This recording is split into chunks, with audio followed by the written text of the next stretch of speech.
ముఖ్యంగా ఈరోజు రాష్ట్రంలో కాంగ్రెస్ ప్రభుత్వం అధికారంలోకి వచ్చిన తర్వాత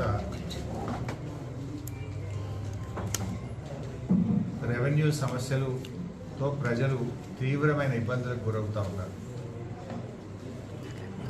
మేము ధరణిని ఏదో బంగాళాఖాతంలో కలిపినాము, భూభారతి తెచ్చినాము, ఉద్ధరిస్తాము, ఇక ఇంత గొప్పగా మేము చేసినాము అని చెప్పి మాటలు కోటలు దాటినాయి, చేతలు మాత్రం గడప దాటడం.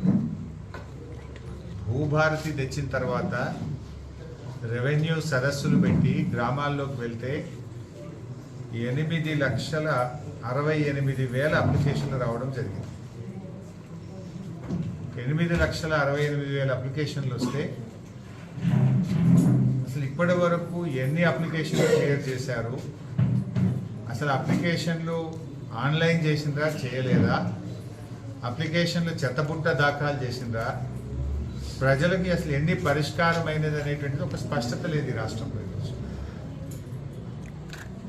అంటే ఒక డెడ్ లైన్ లేదు. ఇప్పటికి ఇది ఎప్పుడు పెట్టిండ్రు అప్లికేషన్లు? ఏప్రిల్ నెలలో స్టార్ట్ అయింది. అంటే ఇప్పుడు మనం we're end of the February, 10 నెలలు అయింది. 10 నెలల కింద రెవెన్యూ సదస్సులు పెట్టి ప్రజల దగ్గర దరఖాస్తులు తీసుకొని 10 నెలల తర్వాత అసలు ఆ అప్లికేషన్లు ఏమైపోయినాయి, ప్రజలకు జవాబుదారీతనం లేకుండా పోయింది.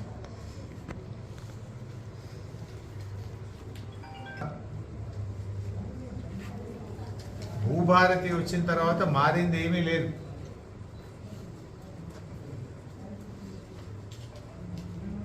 బీఆర్ఎస్ ప్రభుత్వం ఉన్నప్పుడు వ్యవసాయ భూములు రిజిస్ట్రేషన్ చేసుకుంటే